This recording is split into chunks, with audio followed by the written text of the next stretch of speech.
everybody, my name is Jesper Anker, and once again I'm joined by Stefan Jansen, and you're watching the final 6 kilometers of the 4th stage of the Santos Tour Down Under. How are you doing, Stefan? I'm doing great. We had a great week of cycling already, and this is only the first big world tour of the season, so I'm really excited to see this sprint. Me too. With 6 kilometers to go, the situation on the road is that we have a two-man group out in the front. It is Gorky Zaguirre of Movistar and Luis Sanchez of Astana. They got 5 seconds on the peloton, and with a high pace of Anker and I Am Cycling, I do not think they're going to stay away. But it's quite interesting to see that two GC contenders like Luis Sanchez and Gorky Zaguirre go in on a stage like this, where it's quite windy and anything can happen. What do you think about this attack? I really like the effort he put in this attack, because why not? Why not try it? The first stage, the peloton didn't ride at all for the breakaway. Now, why not? Let's just attack, and maybe they don't drive first anyway. That's so a good I like point. the effort. That's a very good point, but with 5 kilometers to go, they do get caught, and now we're looking to a bunch sprint. 5 kilometers to go into Mount Baca, which is a flat finish. It is very windy today. It's a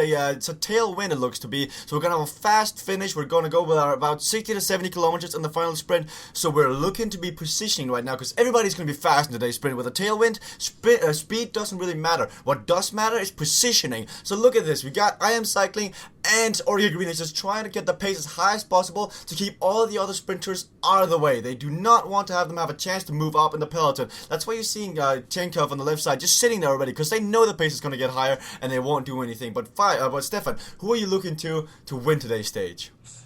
Today, I hope that riders, Marcel Cadel, of course, is going to be a big favorite, but I don't see anyone from his team yet, so I don't know what he's gonna do. I like Orica at the moment.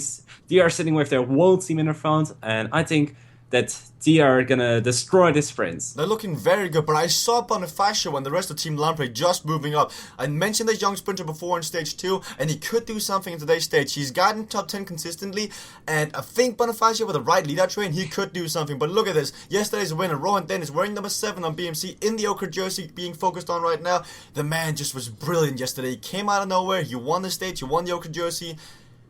That man is just smart. Nowhere else to put it, but he's just smart. The way he rode yesterday's stage, it was great.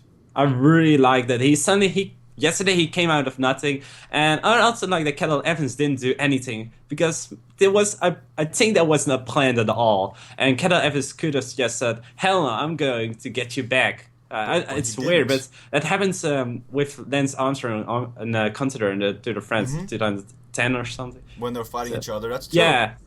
With 3.5 kilometers to go, we did see I Am Cycling and Anker still at the front doing a lot of pacing. We also saw, I believe it was Wout Whippet and the rest of Drapek moving up. They could do something today's stage. Wout Whippet is a fast rider who likes to do his thing, but look at how the peloton is stretched out. You're going to have to use a lot of effort to just get up to the front right now, so if you're not well placed, you're going to be in difficulty. It's still I Am Cycling and Anker doing most of the pacing.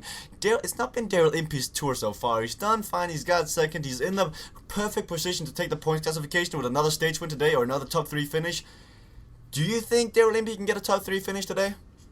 Daryl Impey could get a top 3 finish, because his team is there in the front, and they are gonna have a great lead out for Daryl Impey. I think he could even win the race. But my favorites, I really hope that Hausler is going to win today, because he is the Australian road champion, of course. I think we all saw that, and he can win such a sprint.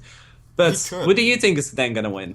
Well, I mentioned Bonifacio before, and I'm hoping for him. We also saw Lobato in stage 2. I would like to see him take another victory. It's no secret of mine that I really like Jose Lobato. I think he's got a bright future ahead of him, and with some help of Team Movistar, he could do very well. He's already won a stage, and he could do it again. I also like Daryl Impey of Anker. I think they've got the support to win today's stage. As I mentioned before, it's not raw speed, it's positioning. We also see FDJ moving up right now. They got the young Lorenzo Manson coming up. He's the young sprinter of their team. They got rid of Nasser Bohani last year, so they only left with Damar as their main sprinter. But Manson could be the next big thing. He could do something in today's stage. It's going to be tough. And with 1.8 kilometers to go, we do see the fight for positioning. We got Hausler's teammate from I Am Cycling at the front doing a lot of pacing. We see Ninsolo's team, Trek Factory Racing, moving up on the left side. We also got Edix Quickstep trying to lead out Johnny Mearsman and Renshaw. They haven't been working that well together.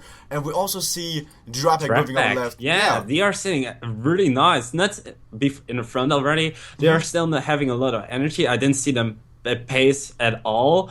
So I think that Rapid could even do anything. Where I'm very surprised about it. With 1.2 kilometers, they're sitting very good in their fronts. Look how clear the middle is. Like, all the riders are at the side of the roads, but nobody's in the middle. That could make some room for other sprinters to just rush up the middle and just go for it. But we're on Lafram Rouge. It's time to get ready to sprint now. We still got Orca Greenedge leading out Daryl Impey. On there, we've got Mensen. We've got Vado Whippet. We've got a Team Jumbo rider. Looks like Samuel Dumoulin's the small Frenchman is also sitting back there. It's going to be a very hectic sprint. Here we go on the left side. Drapek is moving up. It's Vado Whippet and a teammate moving up. On the right side, Bonifacio is getting ready for it. But we also see Henrik Hausler and his team, I Am Cycling helper moving up. Also, it looks to be Rudiger Selig is going to sprint. But here we go, final sprint off. Look at Lorenzo Mensen. He's going crazy in the middle. He's already sprinting with 300 meters to go. He's going to one-man arm. He's going for it. But it looks to be a small crash right there as Mensen crashes. And it's totally split up. And there goes Steel Van Hoff. Steel Van Hoff in the Australian jersey is going on. The Olympic launches too late. It does not look like he can take it. And Steel Van Hoff takes the victory. Whoa. But that was a nasty crash. Only 10 people or something finished at this point. Yeah.